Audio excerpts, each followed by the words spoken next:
I grew up on the south side of the city. I was raised with a black mom and a white dad, and I grew up mostly with my mom, and so we lived in mostly all black neighborhoods. I went to all black schools. You have African Americans that are currently oppressed by this system that wasn't designed for their prosperity in the first place. How are we going to address this issue of racial prejudice and racial injustice, and how will we create a system that allows for all people to prosper spiritually and materially?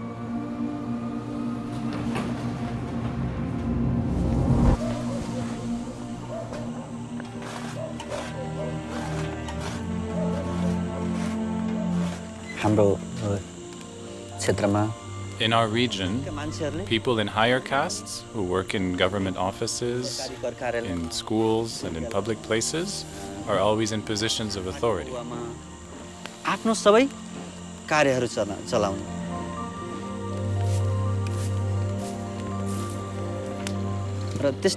For this reason, those who are rich are becoming richer, and those who are poor just become poorer and poorer.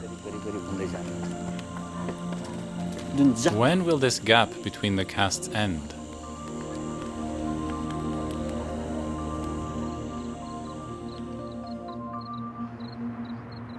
My family in particular is one of those traditional Chilean families.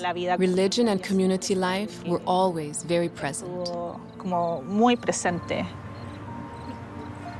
I thought there was no room to question these types of traditions, that we were just repeating.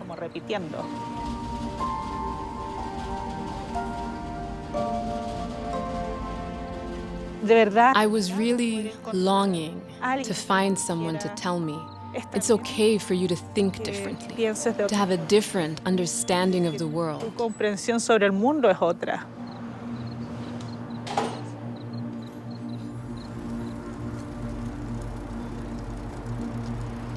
When I think of my childhood or I think of my adolescence, it was a violent society, and it was a society that was divided. And the way that was expressed was through, really through a war. Often people that you knew got killed. Because it's everywhere, it's very difficult to have a vision of life that transcends what's happening. I began to ask questions about the way we lived in this country. You know, why are we a society at war? We don't seem so different. Are we so different?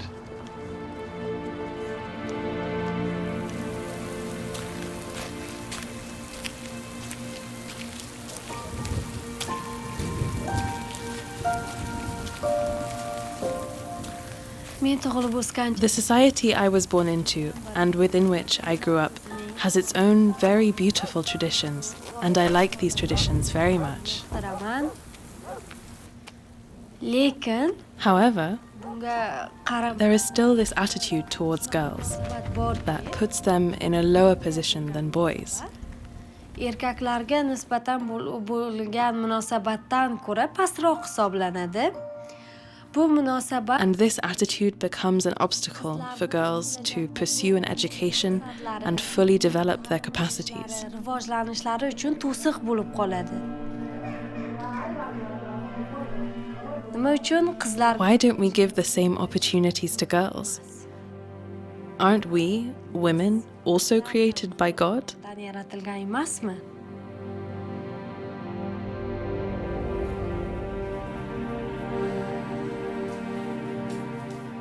When my parents got divorced, I was about 8 or 9 years old. At that age, you don't really understand the long-term kind of implications. This union that's been the source of life, really, that breaks. It really makes me wonder, like, how those emotions of fear, of anger, and resentment and helplessness, how they give way to joy, to hope, to the ability the ability to rebuild unity in one's family.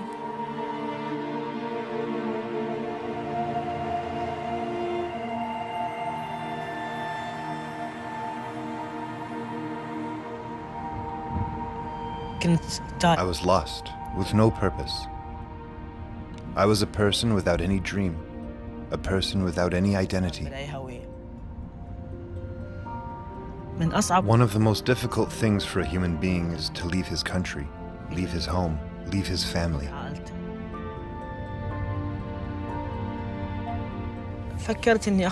I decided to leave Iraq for a number of reasons, spiritual and material. We would mainly engage in argument to prove that my opinion is better than yours, my religion is better than yours, and my race is better than yours.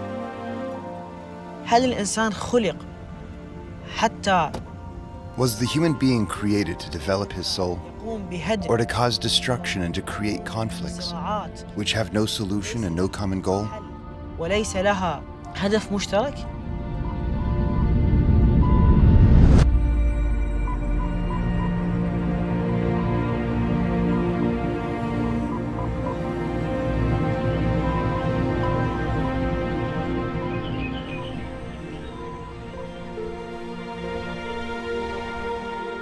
Thanks to our girls, we are usually up at this time of the day.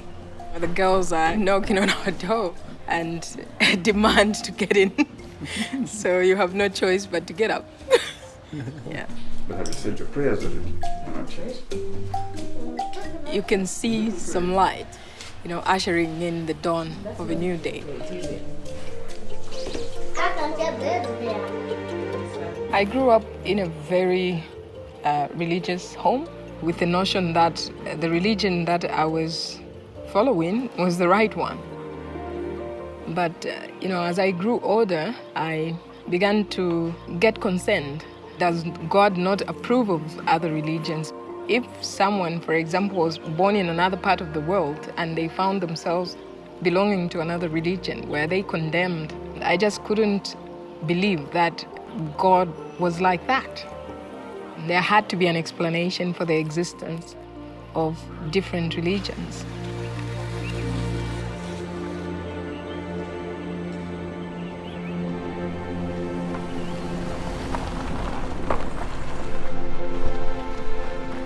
As physicians, we use the clinical method to clearly define what ailment the patient has and prescribe the specific remedy for that illness.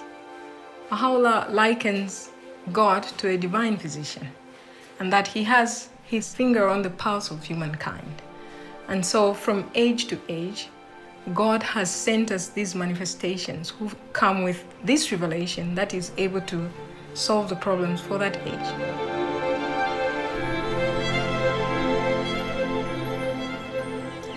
So I love coming here at dawn. This is a peaceful, beautiful place. This is the shrine of the Bab, who was born 200 years ago. Now, this place is full of joy and light, but at the time he was born, the world was really filled with the darkness of oppression for many people.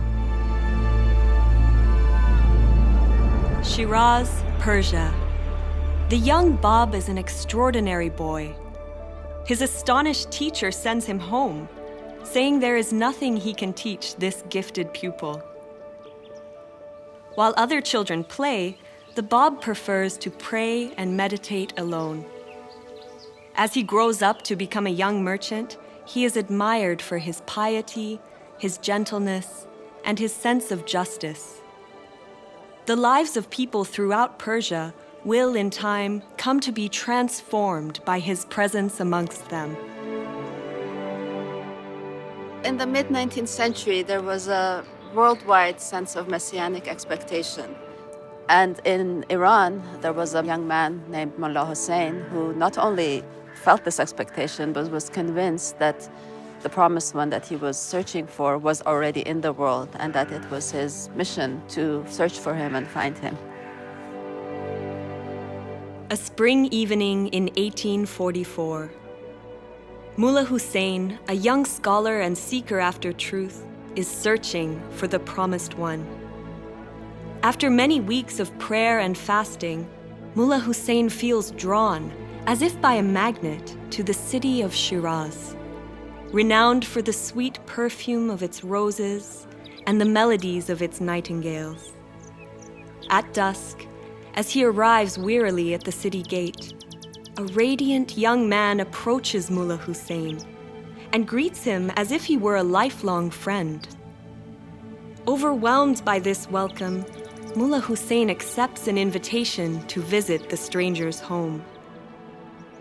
During that momentous evening, a conversation takes place that will change Mullah Hussein's life and the entire course of human history. As their conversation continues into the early hours of morning, Mullah Hussein is astonished to discover that every answer he receives to his questions establishes beyond a shadow of a doubt his host's claim that he is the Bab, the promised one. Unknown to a sleeping world, the promised day of God has dawned.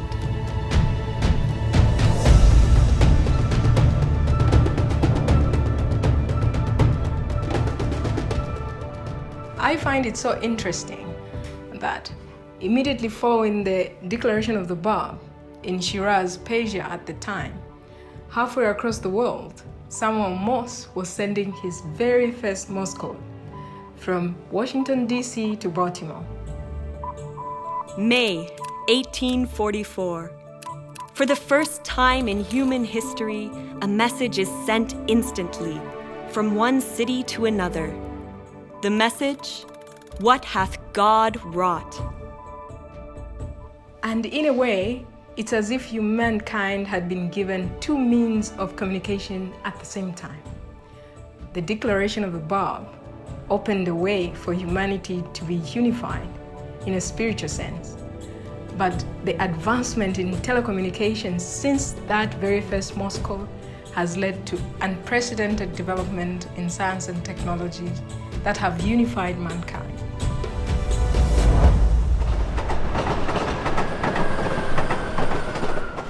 The first time I heard about the teachings was in this place, in Vienna. In the beginning, I was not interested. And I reacted in a sarcastic way, disbelieving that such a thing could exist. It's impossible that there is a new religion. So I decided to investigate for myself, and not to listen to other people, but to my heart.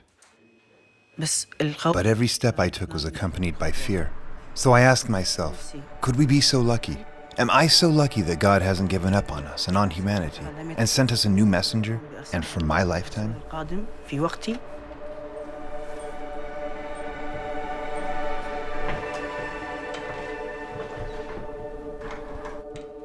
In the days and weeks after the Bab declared his mission to Mullah Hussein, several other individuals came to recognize the Bab independently, and the Bab sent them to different provinces to spread his teachings. Thousands responded, but this alarmed the authorities. Some refused to acknowledge any validity to what the Bab's teachings spoke of, but there were also some that were very attracted to these teachings.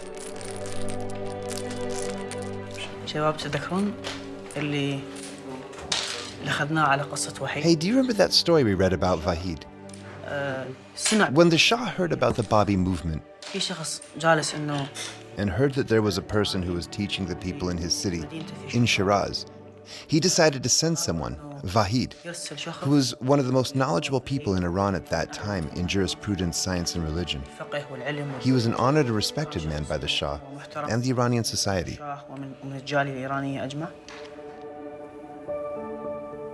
Tasked by the Shah with investigating the Bab's claims, the proud and accomplished Vahid finds himself utterly powerless in the face of the Bab's wisdom.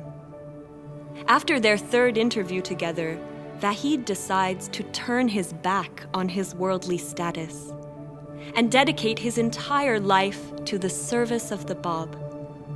Along with so many thousands of others, Vahid's acceptance of the Bab and his devotion to him will lead him to offer up his very life for the cause he has embraced. In the time of the Bab, the clergy tried to dominate the people through traditions and dogmas that were repeated over and over without understanding why. Everything evolves, and this evolution also applies to religion. So recognizing these recent manifestations is something that liberates the soul and draws us closer to the Creator.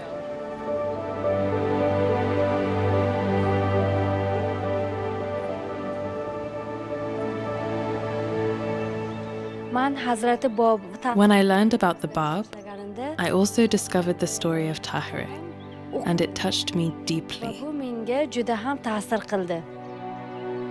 Tahireh was educated at a time when girls were not taught to read or write. Tahireh was the first woman to accept the teachings of the Bab. She understood that his teachings were different from those of the past and marked the dawn of a new era. And for this reason, one day she entered a gathering of men with her face uncovered, without a veil. This act was the cause of total shock for the men in that gathering. But by doing this, Tahireh demonstrated that it was now time to be rid of the prejudices and superstitions of the past and move into a new day.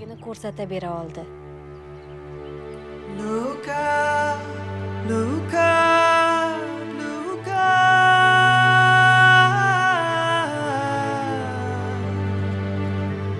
Look up, look up, a dawning day draws its first breath. The world grows light, our souls begin to glow.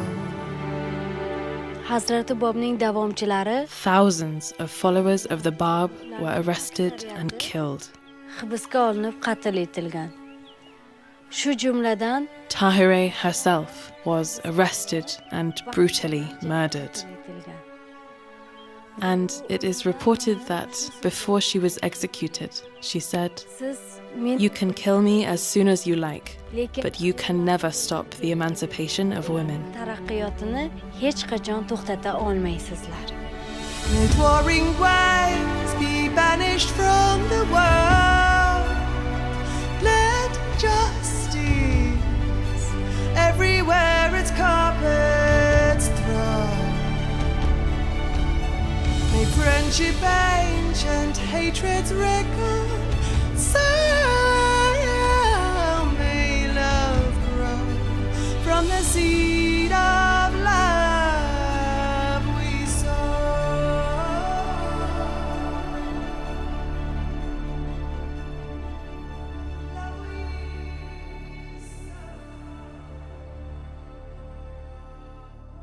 The popularity of the Bab grew to such an extent that the authorities finally saw that there was no other way to stop the spread of his faith but to execute him. So in 1850, the order for his execution was issued.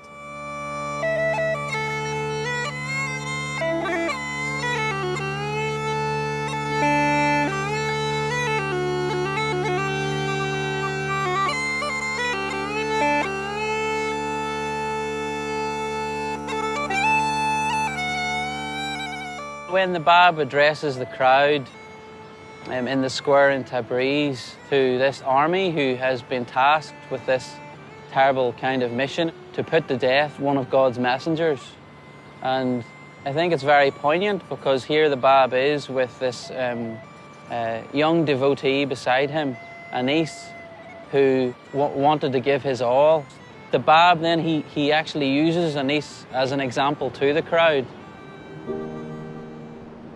Had you believed in me, O wayward generation, every one of you would have followed the example of this youth, who stood in rank above most of you. The day will come when you will have recognized me. That day, I shall have ceased to be with you.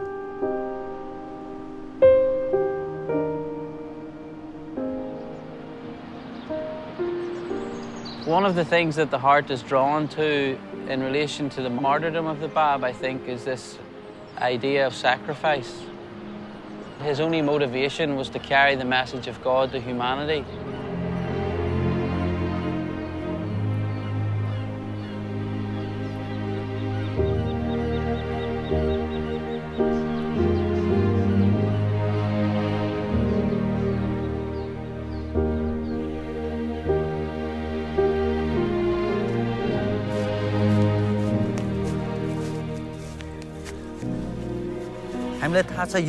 This plant started as a tiny seed. Then the seed germinated to become a new plant. Just like the seed, if the Bab had not sacrificed himself, we would not have known Bahá'u'lláh. The Bab means the gate.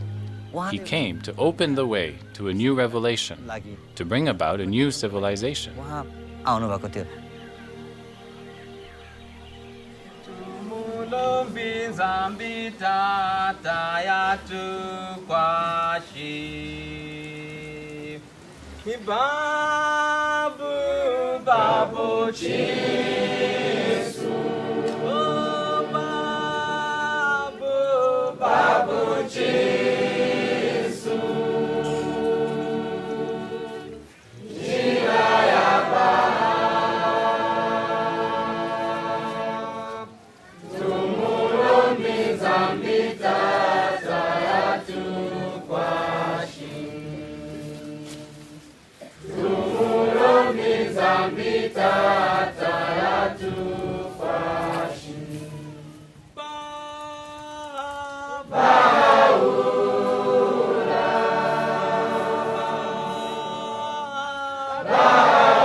The authorities thought that they had snuffed out the light of the Bab, but really, with his execution, a new power had been released into the world.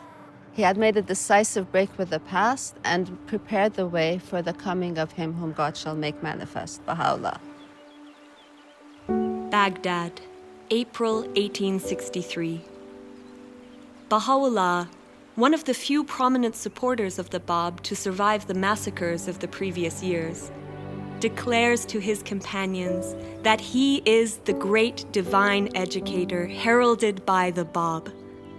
For the next 3 decades, uninterrupted divine revelation flows from Bahá'u'llah's pen, inspiring people from every background to discover their noblest qualities and create a new pattern of life.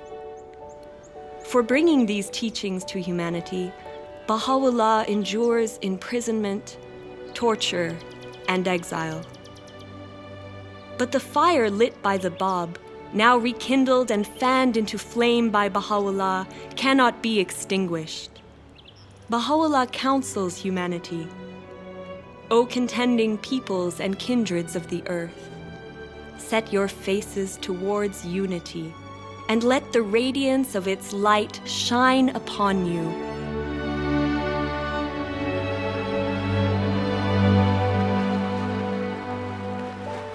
Unique from any other religious dispensation in history, this one saw the coming of 2 manifestations of God in incredibly close succession.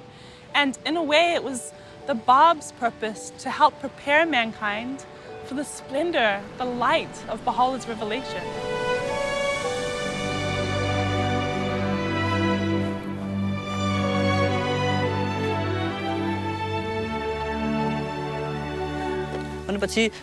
We had this kind of caste-based prejudice, but after receiving the teachings of Bahá'u'lláh, we started to think differently. But then people harassed us. They would say, oh, they go and eat at the homes of the untouchable caste. He slept at a blacksmith's home.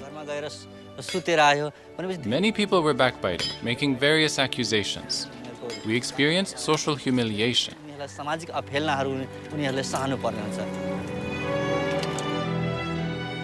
But we believe that if we do not tolerate these abasements, we cannot progress.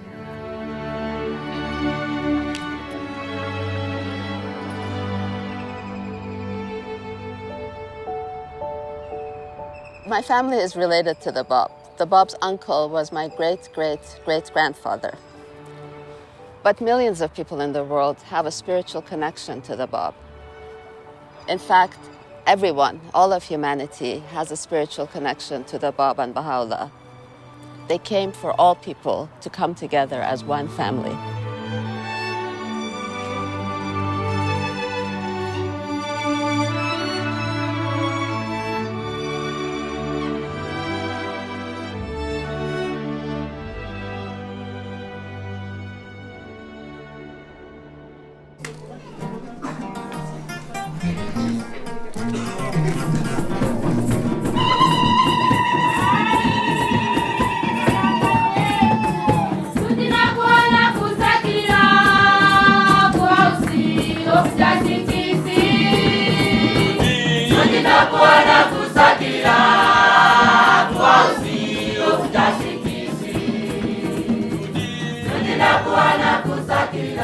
All the problems that we are facing collectively as humanity is like a sickness. And the revelation of Baha'u'lláh is that remedy.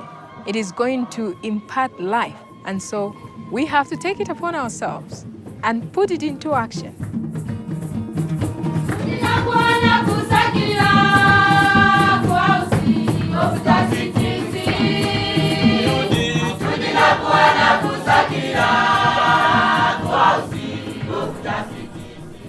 A mature tree is one that produces fruits for others to benefit. One of the signs of maturity is service to others. So in the same way, humanity also has become of age and has reached its level of maturity right now. So it is in that context that also what we do here is try to be of service to mankind. And this group that I work with is learning how they can advance knowledge in terms of food production so that this community around us can benefit from that knowledge.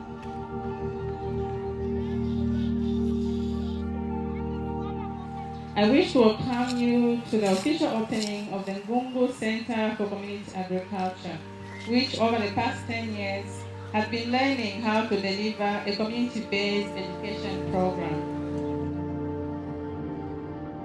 Okay, so from the weeds that we've picked, what are the names of these species? You can even tell us that. The farmers donate their local seed, and we plant them here, and we start with the local community, so that there's no over-dependence on certified seed.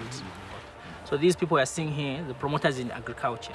So for us, we believe in theory and practice.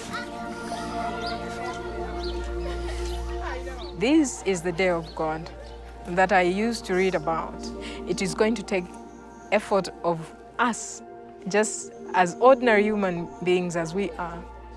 God has given us this bounty to transform the world into the paradise that we all hoped for.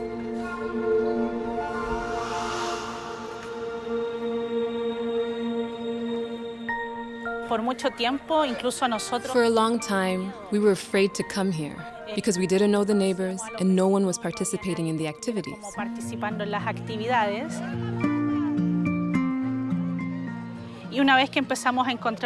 Once we began to find some youth and they started their own core activities, those around them began to participate and allow strangers to enter their neighborhood. And little by little, we started to notice the sense of safety you feel and the easy interaction that can occur with any neighbor in the neighborhood, which we couldn't do 5 years ago.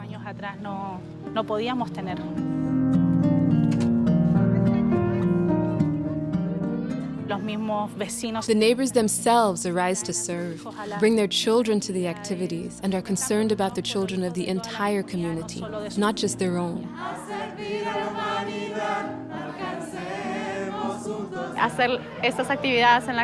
Carrying out these activities in the community is incredible because you can see how the children are changing. And when it happens in the children, it spreads to the whole neighborhood and it expands. And that's what we want to do, right? Bring Baha'u'llah's message of unity to the whole world, of individual and spiritual transformation, and bring service to our lives. I don't think I could see my life without service. I think it would be incomplete.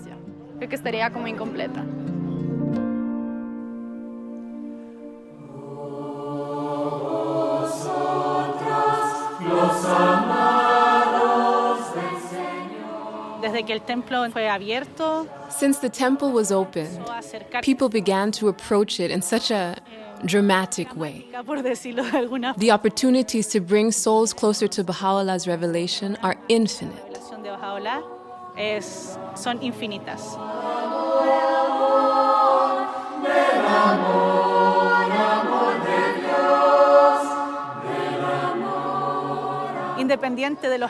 Independent of the efforts we make to bring Baha'u'llah's revelation to the population, Baha'u'lláh is already connecting with every soul in Santiago, and that is something we cannot hinder.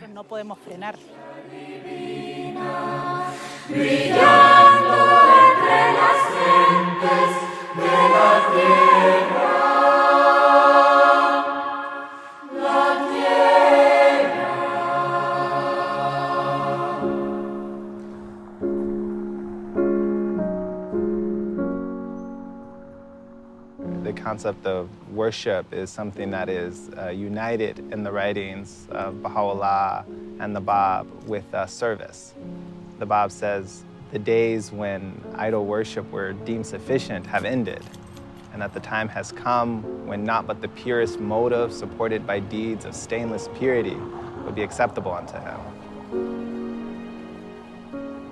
The vision of this house of worship is one in which people come in to say prayers from every background, from every walk of life, but also they flow out of this temple to go and to do deeds that are of service to humankind.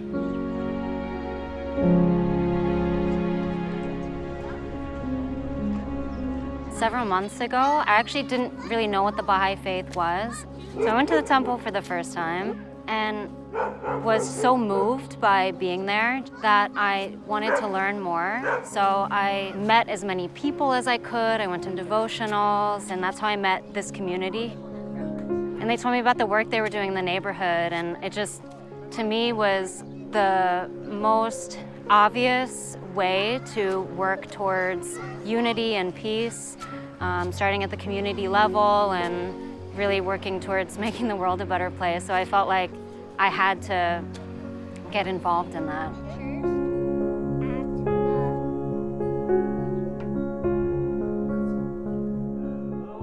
I was on a search trying to understand religion, and I went up to the house of worship and sat in and listened to the program that was presented. Basically, it speaks to me about this vision of who we are as individuals and as a collective.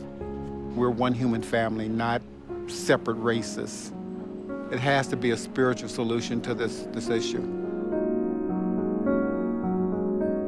And many people, when they come to this temple and they feel the spirit when they walk in through the doors, they want to know how can they, replicate that in their own neighborhood, in their own community. Baha'is and their friends have been trying to learn about this for some time, where they bring together anyone in their neighborhood, anyone on their block, into their homes to say prayers, to converse about the needs of their community, and then to go and try to build capacity so that they can be of service to those needs in the community.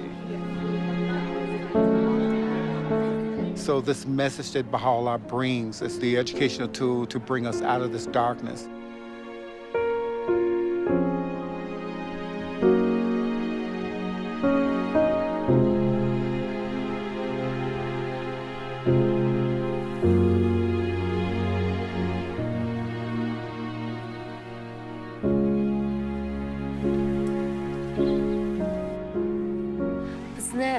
We have a tradition in our country of cooking sumarak. We always cook it around the first day of spring.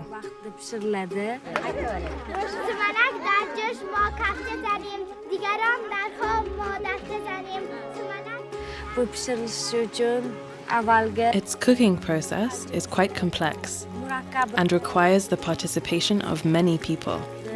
o'qishlik mehnatini talab qiladi. Shu kabi We need to work for the education and betterment of society in the same way. shunday harakat qilish kerak. 50ga yaqin bolalar Almost 50 youth participate in the spiritual education lessons. The program has had a major impact on girls to help them recognize the importance of education in their lives. zarurligini ular tushunib yetishadi.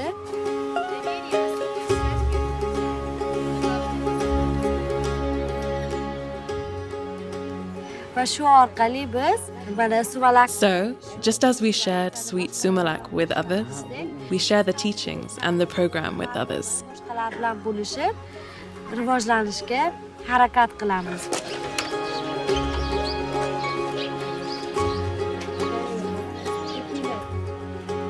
Hozirgi kunda qarib 200 kishi We are now almost 200 people trying to contribute to the betterment of our village. These teachings are the best tool for the unity and progress of our village. maqsadga yetish uchun juda ham katta yordam beradi.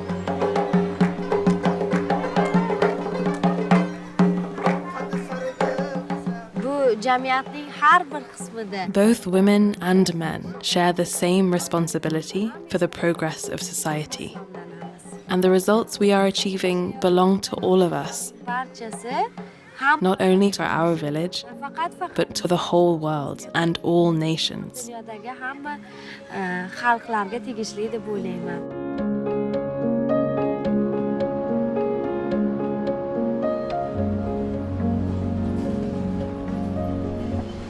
The teachings of Bahá'u'lláh and the Bab have a very special resonance in the context of Northern Ireland. It's a society that has been divided along religious lines from its beginning. We drove through two communities that very strongly mark their territory by the symbols in the neighbourhood and saying, you know, this is us, you must identify with this particular allegiance. In the context of Belfast, you know, the hub is very significant because it stands for something that tries to connect people to something that is for everyone. So do you remember we were talking about thankfulness and being thankful and what we're thankful for? Oh yeah, you do. You remember. Do you not remember we made our It's jar? a very diverse neighbourhood and many of the people who live here are young people and they've seen glimpses of what it can be for people to work together.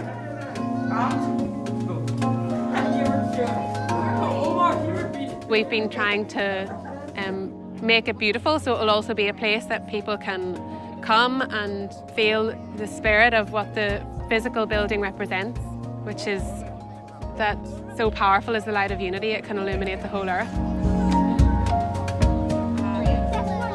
In our process of inviting the friends in that local area to come to the hub, what's behind it is the oneness of humanity. That's the motivating principle. What we are trying to do is work with young people who can get a vision for a future for Northern Ireland that can be unified.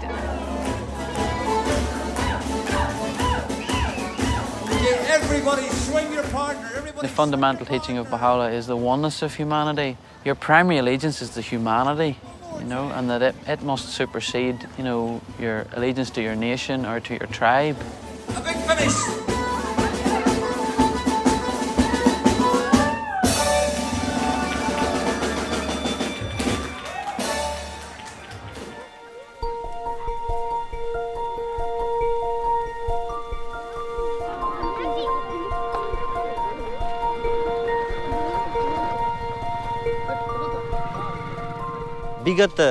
For the last 3 years, we've been coming together to serve.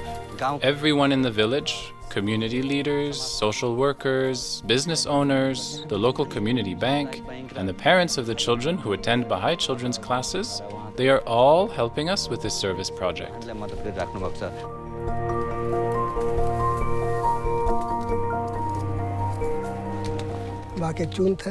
I have been serving as the village chief for the past 21 years.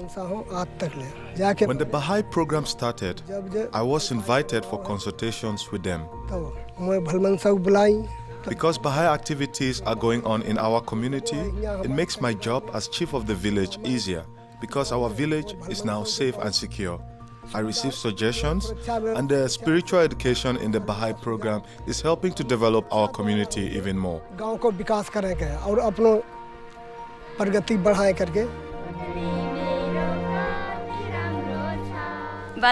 It is essential for children to come to children's classes and to receive spiritual education, how to be honest, how to walk on the path of truth, how to develop patience.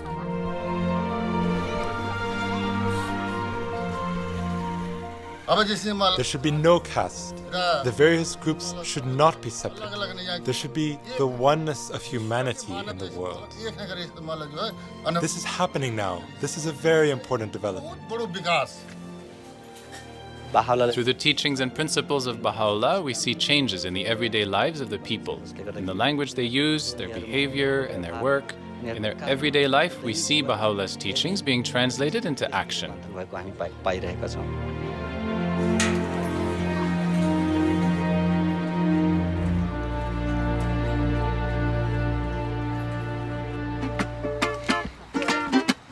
Oh, come on, smiles everywhere. Everywhere. Okay, go on, ready? You got a flat tire, I got a spare. So we're going to color it straight. We can all paint one and then look at them and be like, okay, that's it. This is what we're working towards, just so we have something that we've actually done, and then it's easy to learn or think about how we're here together, working on a ngatu for our family. In Tonga, the practice of creating ngatu is very much a collective practice. When we look at a beautiful ngatu, what we're seeing is incredible patience and love, and a group of people that were able to work for something so much greater than just themselves. We're trying to create something that we do together. It's a unified family, you know? Yesterday I was waking along, but I was having tears.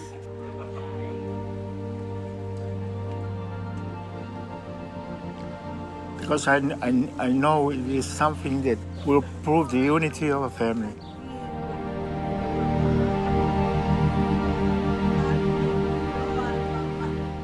We really wanted to do it during the special year of the bicentenary of the birth of the Bab. There's a beautiful quote from the Bab that says that whoever possesseth power over anything must elevate it to its uttermost perfection so that it not be deprived of its own paradise. If we have control over the culture of our family, how do we elevate that also to perfection? If we have a vision of our communities that can be more beautiful and more unified, so we have a responsibility to try and work towards that. It's a beautiful way to gain perspective or a sense of purpose that's aligned with the teachings of the Bab and Bahá'u'lláh.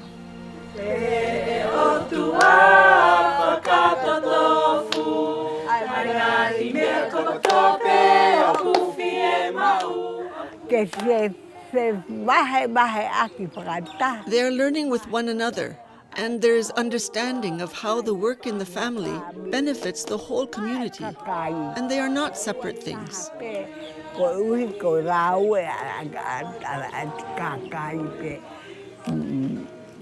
That's what Bahá'u'lláh has done for us.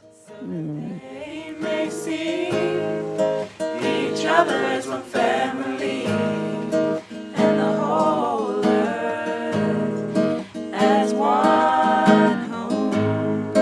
They'll live together in perfect harmony. Oh, thou kind Lord, unite.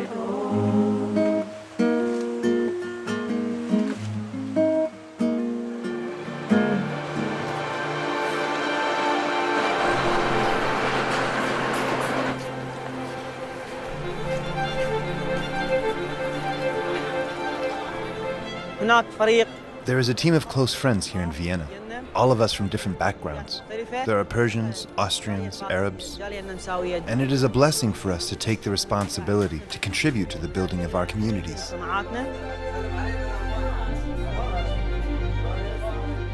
Naga and Hamoudi are both Kurdish. The rest of us are Arabs. Maybe this gathering wouldn't happen in other places, right?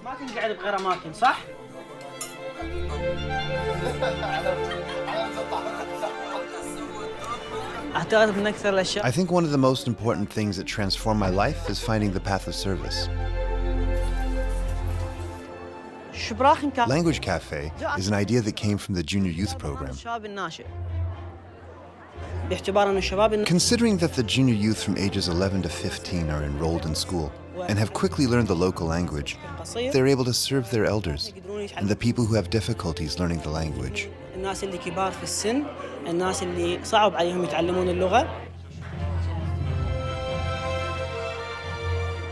This age group has so many talents, and at the same time, they have a great sense of purpose and passion to build vibrant communities.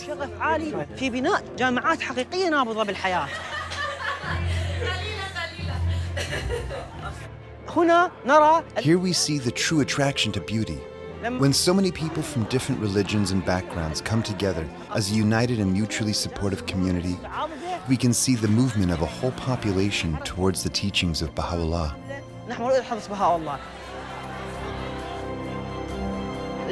The unquestionable truth is love. Love is what we share with everyone in our society. Love is the reason we exist.